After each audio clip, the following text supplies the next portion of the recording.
Thank you, David, and thank you, Peter. Those were both very interesting presentations. So I think we're likely to have some questions for panelists. One thing that struck me in both of your presentations is that we have a situation where there's some great technologies out there, there's some great opportunities for savings, but a lot of these things are dependent on driving down costs, which is dependent in turn on volume. And I know, for example, that the power generation business is a $1 trillion business. Some of the renewable portfolio standards call for 25% of that to be in renewables, which creates a $250 billion market. But at the same time, people say that the power companies, the utilities, are some of the kind of most traditional, old-fashioned customers you're likely to find. How do we scale these technologies? How do we get them adopted?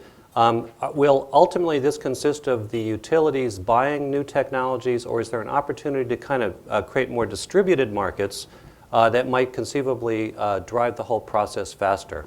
Would anyone care to comment? All of the above. Okay. Yeah. Utilities don't really put money into R&D. And I've worked with a lot of utilities, so they're going to be buying the technology.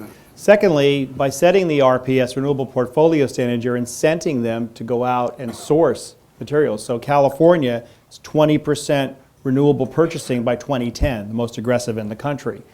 Also, the other piece of this that has to come about is what's called decoupling. In California, utilities can sell energy efficiency. In other words, a utility normally wants to sell more electricity because they get revenue for that. But in California, they've allowed utilities to sell efficiency. We need to do that nationally. Right. And we were talking about the fact earlier that renewable portfolio standards have gotten over 50 votes in the Senate to become national law. What are your thoughts on that? Is that likely to happen? Are we likely to see federal legislation on that? It's the same problem as greenhouse. We need 60 votes in the Senate. The Southeast, all the states don't have an RPS. So if you don't get 60 votes in the Senate, we're not going to get a national RPS. It's the way to go. We have 25 different markets in the U.S. on renewables. It doesn't make a lot of sense. The other point here is that when was the last time you saw a utility have a breakthrough technology? So they're not going to be the innovator. They've got to look to other folks. And that's why companies like Chevron Texaco and Avista and so forth, they all have their venture capital groups. So they are putting money into this in another way. The second point here is that, and this gets back to the decoupling idea, if we create this right through policy and regulation, we're going to be able to allow for electricity to have two values: the value of the electrons and the value of the cleanliness of how you generated them. And by being able to split those up, the financial markets are very good at not only valuing those cash flow streams, but securitizing them, putting them into products, making derivatives out of them. A quick third point is that the renewable portfolio standards are creating a whole new market for something called renewable energy certificates, or RECs for short. And RECs are allowing for the resale in other markets. For instance, in my apartment here in New York City, I purchase wind power. How is that possible? We don't have any wind turbines exactly nearby. Well, it's because I say to Con Ed that I want to pay a little extra, and they have to go out and buy the wind turbine credits, the RECs, from somebody who is producing it. And I think it's very exciting that we are seeing the costs come down on these technologies. Particularly, you mentioned in your slide there's a path to under a buck. Correct. Production cost. In the case of solar. And the improvement in the silicon availability should help that. Well, why don't we open it up now to questions from the floor? Yes, please. Hi, this is a question for both Peter and David. In both your talks, you seem very optimistic as to where the trends policy-wise we're heading and what the future look like for green energy. But to me, it looks like we're starting to get to the point a bit where people are being forced to dig into their pockets to comply with some of these schemes. And there's a lot of pushback. Things I could think of include the fact that credits were mispriced in the first stage of the EU emissions trading scheme, and they look like they might not be priced properly again. I know Alberta is talking about how they're going to price carbon credits there and impose those costs on oil sands producers, and they're pricing them, I think, something like $15 a ton, which is not going to cause any reduction in emissions there. Right. Thinking about the fact that demand response providers are still having to fight PUCs to get the solution implemented properly, and a lot of electricity markets aren't deregulated. I'm thinking about the fact that Cape Wind still hasn't gone off, and it seems like every argument in the world has been thrown out there. I personally would like to be very optimistic about these initiatives going forward, but it seems like what's happening is in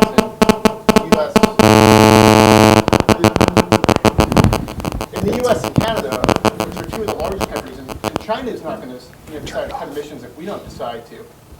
There's no real basically drive to actually get this stuff down. It's a lot of posturing, it looks like. Okay, let's do it one by one. We're not the EU, and they learned from their mistake of over-allocating allowances. We're not the Canadians, which are trying to do a lot of different things, including sourcing emissions. We're the US, okay? Secondly, we have an infrastructure crisis that's not going away, and industry is waiting for the rules. You have 30 corporations with 6 NGOs asking for mandatory standards for carbon dioxide. You've got industry in the forefront, financial institutions as well as big corporates that are demanding regulation. So I disagree that we're too optimistic. No, we wasted so much time doing nothing in the last 8 years that you've got pent-up demand to deploy capital. Major corporations are not going to deploy capital without getting the rules right. Yep. If I could comment on the EU situation, we just came out of the training phase for the EU. So the EU has taken a real hit in terms of having had some trouble getting their act together. But it was contemplated from the outset that to set up a system this large would take a few years for training.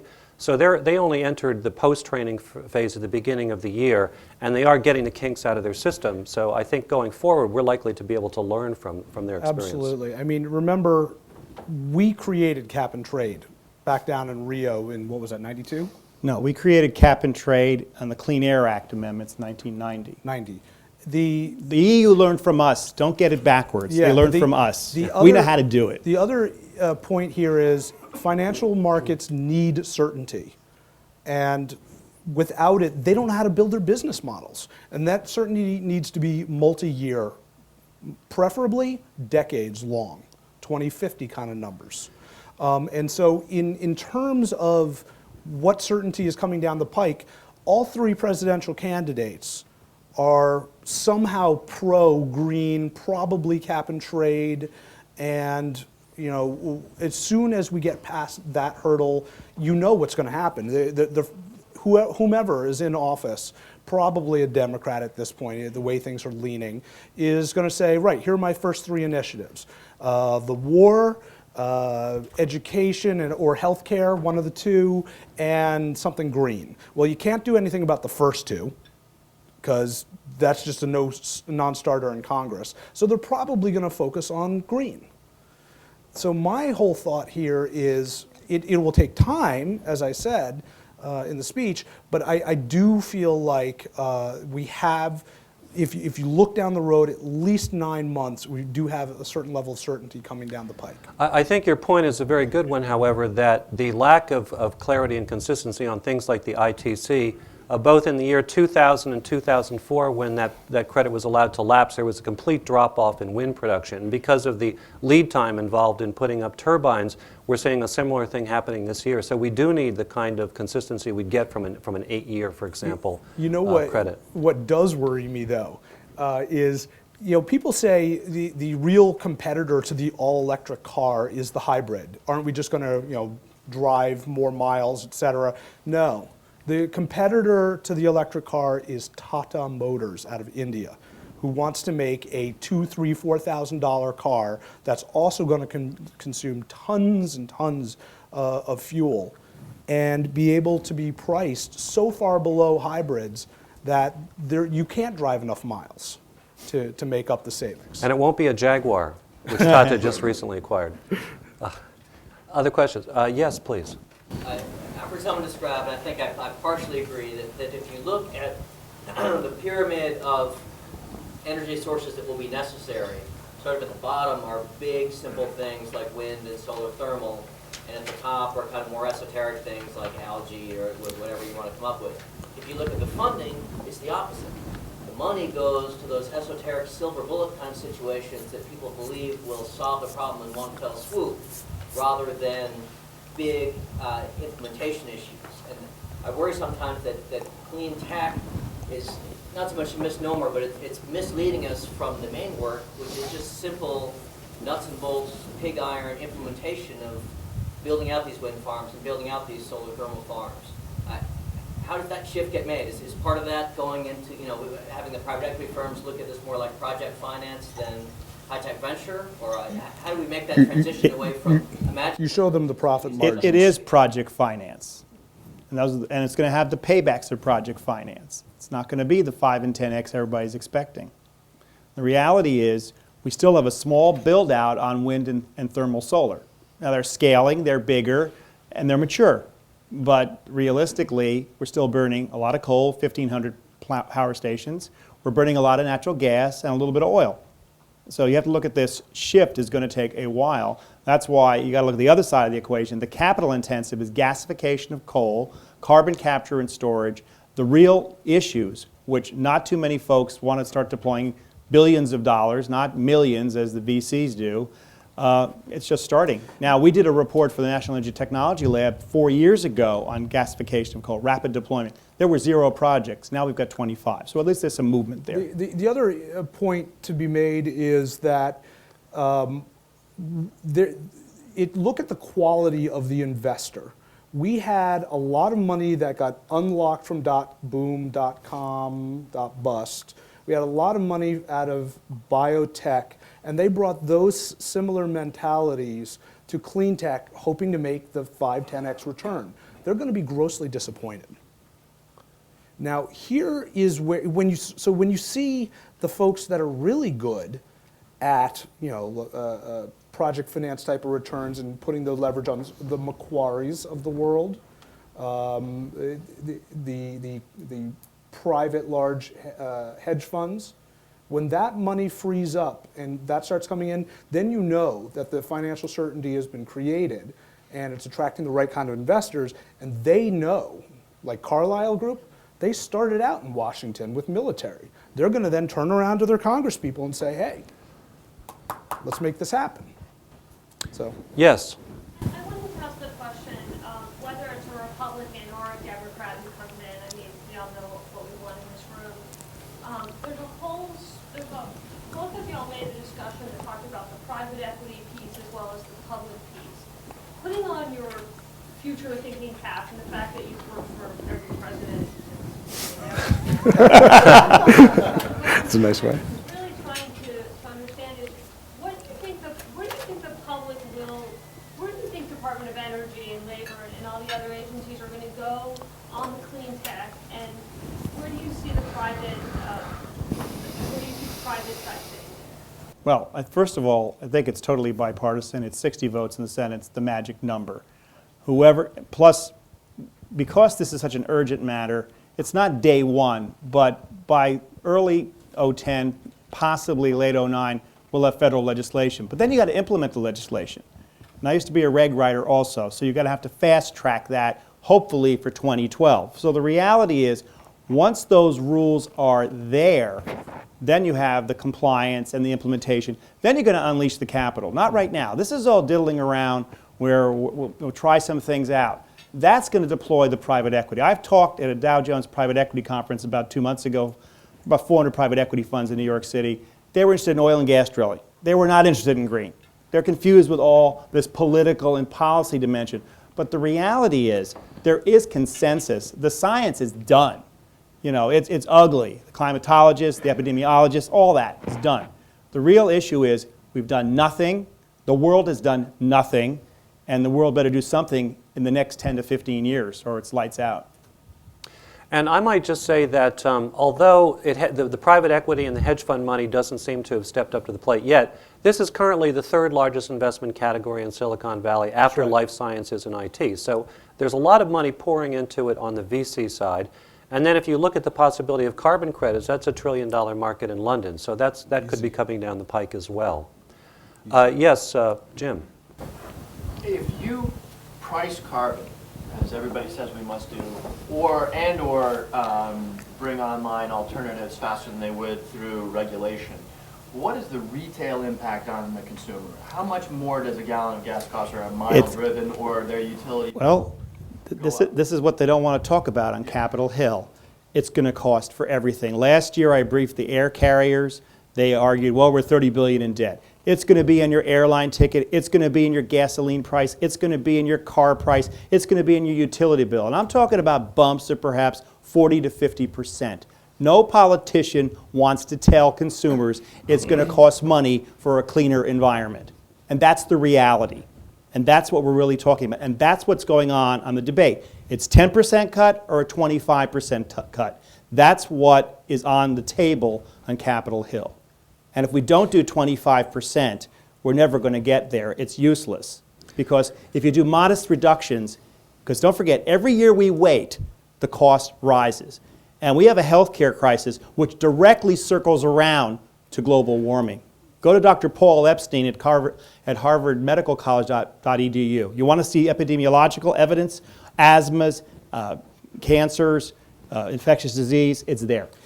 The other, I just quickly want to touch here, if you take a look at the tens of billions, I want to say, we spend every month in the war in Iraq, how much did we spend in federal alternative energy last year? Single-digit billions? So single-digit billions for a year versus tens of billions per month. There's a real opportunity there. But if it's 40%, let's go home. Ain't gonna happen. I mean, you know, if you're a middle-class family in this country right now, you're paying more for healthcare, you're paying more in taxes, you're paying more in property tax, you're paying more in utilities. It's just Well, to put it in Well, perspective, then it's not going to happen. a 40 Yes and no. buck a metric ton tax on carbon translates to about 15 cents a gallon. That's a huge amount of money, but on the other hand, look at what's happened to gas prices already. But I think you hit on a critical point, which is the technologies have to be invented to deal with this, because otherwise we are looking at unsustainable price increases. So the technology is key. Jim, there's a key factor here. No matter what, the consumer's going to pay. Okay, that's a reality we have to accept. The question is, how are they going to pay? If we auction off these carbon credits, they're just going to be passed through in the form of price increases immediately, because the refiners or the utilities or whatever have to jack it up. They had to buy these credits. What's more likely, hopefully, is that they'll be allocated. We have the business model that works. It's called the SOX and NOx, the SOX and NOx trading markets. So we have a business model that works. I don't really understand why. It's not going to be allocated. It's going to be auctioned. Treasury wants a grab on money. It's 100% auctioning most of states in Reggie, and California and the EU have learned, hey, we can get money, forcing folks to go into the auction. So you're wrong. It's going to be auctions. So that is potentially some bad news, because we're going to. But an auction is tougher in terms of reducing emissions, because the price impact is starker. But you're right. You're absolutely right. Dealing with this is going to be very, not an easy walk in the park. Absolutely. It's inflationary. Yes. In terms of the policy framework that you need to make all this happen, is it all at the federal level, or is there a state and local component that comes into play? Well, 27 states have already moved. Right. The reality now is to harmonize this. Now, I've been in the trenches for 18 years on this issue. The reality is we actually are going to get some harmonization. It's called ISO 14000. And it's coming from ANSI, which is the standards board. So we're going to have to harmonize California and the West, the Midwest, the Northeast, and the federal program. But we're going to have a federal program. No politician is going to tell them it's going to cost money. But the reality is it's going to be a carbon tax through cap and trade. It's not going to be a real tax. It's just going to have the impact of a tax on everything you do, because we use carbon in ways you don't even think about it. Building this building, not just fueling it. On the other hand, California has half the emissions of the rest of the country, so there is a tremendous amount that could be done on the efficiency side. Per capita. Per capita. Per yes. capita.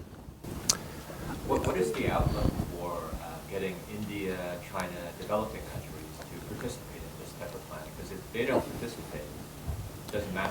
Yeah, but the U.S. position under this administration has been, well, China is now 2 coal plants a week and going to eclipse us in emissions, and they ought to move. Well, they're not going to move until we move. And don't forget one thing. And David already mentioned, the greenest thing that happened in this country was Walmart. 68,000 suppliers. Well, guess where they source from? China. China has $264 billion in its renewable energy program to be deployed now. They get it. They have problems of industrialization. But don't forget, there's an obligation of the OECD, because we put most of the carbon up there, to do the tech transfer, and that's the idea behind the international scheme of Kyoto of emissions trading. We're going to pay them not to pollute. There's been a bottleneck with the Clean Development Mechanism Board. They've been starting to disallow projects. It's ridiculous. A metric ton of CO2 equivalent reduced anywhere in the world benefits everybody. And that's got to be the attitude. It's not pointing the finger at obviously, China and India are important players in this market, but the U.S. has abdicated responsibility and leadership. The consumer awareness pushes the Walmarts push it into the business model of the suppliers push it into other countries. There's a clear path. It's the bravery to do it that is the next step. And it has to come from the developed countries. We can't expect China and India to move out ahead of us when their standards of living are so far behind ours. Yes? I mean, to me, the question is, what percent of our GDP does it cost us to do this, and now how evenly can we spread it? It's not going to cost 40% of the GDP, therefore the consumer shouldn't bear a 40% increase. It's not going to be a 40% increase. I was talking about up to a 40% increase in electricity costs. You have to look at the metrics. In 1980, 6% of our GDP was energy. It's not 6% anymore. I don't see people driving their cars with $4 gasoline. I was just in California last week. So we can afford this. This idiocy that we can't afford it, and the point is no one wants to say it's going to cost something to clean up the environment. That's the problem on Capitol Hill. No one wants to say there is a cost to doing this. It's not an onerous cost, but it is a cost. When you fight a war, it comes out of the Treasury. Everybody pays evenly for it. Yeah, it's an enormous effort, but it all comes very evenly out of the economy. So they're talking about trying, these approaches, I'm worried, direct it specifically to the consumer in a way that it becomes unpalatable for any politician to pass, and therefore it's hard to move forward. I don't think it'll be unpalatable. Yeah, I think we they're going to have consensus. to act. The political pressure is really coming together, and they almost passed. They almost got the 60 votes on climate change this year. They're very close. We're going to get legislation. Lieberman-Warner comes out in June. Dingell-Boucher comes out by the end of the year. This is not the legislation we're going to pass. It's going to be more stringent. That's why Bush is having his statement today. It's not going anywhere. The reality is the next president will craft legislation, and they all know significant cuts have to be on the table. And the argument we can't afford it has to go out the window. Because if we can afford this horrible war and waste $3 trillion on it, we can afford to do this. Other questions?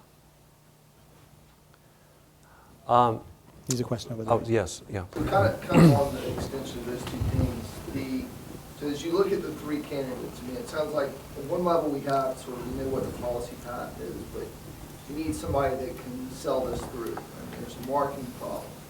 Who of the three, who do you like the best? Who do you think has the best chance of being able to do the combination of marketing and The different questions in there, because McCain has been the most proactive with Lieberman and the legislation. I actually personally think Obama will probably be more effective and Hillary probably least effective. But the reality is this has to be bipartisan. No one's going to have 60 votes anyway. And it's really Congressman Dingell you have to watch. Congressman Dingell, 53 years in the House, runs the Energy Committee, basically protects the auto industry. And it's Dingell and Boucher. Boucher's from West Virginia. That's a coal-producing state. We got to get some kind of clarity here. And he is a great parliamentarian. Don't underestimate John Dingell. And he put up the straw man of a $50 carbon tax. He knew that wasn't going anywhere. So realistically, it's all going to go to committee. This year doesn't really count. And starts January 20th next year. But it really is something that all three candidates, McCain, Clinton, and Obama, support climate change legislation. So, and both of the Democratic candidates, Obama and Clinton, have $150 billion basically energy spending components of their economic package. I was talking to a former Assistant Secretary of Energy recently about how you would even go about spending $150 billion. they'll find a way. But there's a recognition capacity that issue. money has to be spent on the basic R&D in order to create the technology breakthroughs. And actually, that's something that the U.S. is good at historically. We also have a great, innovation system that hopefully can turn some of that into good technologies. But I think, as Peter, you mentioned, this is a case where the U.S. has not been leading for some time. Basically, Europe is leading. We are falling. Europe is not that far ahead. They've basically been cheating and buying in the developing world the CDM credits. Realistically, the European market began January 1st of this year. The reality is we're not that far behind, and they're not that far ahead. I just came back from Copenhagen at a Point Carbon event, which is a big developer of carbon.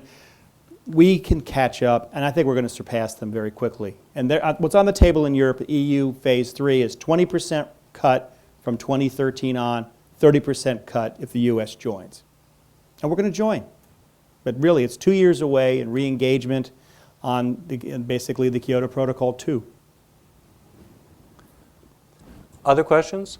I'd like to ask our panelists, I think, one final question. If there's one thing that each of you could choose that would really unlock this economic opportunity and address the environmental challenges over the next 18 months, what would it be?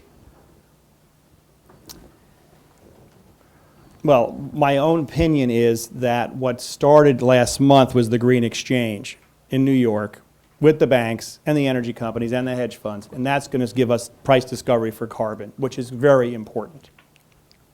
I think we need a lot more certainty, and that comes from an appropriate level of discipline and in creating regulation and legislation.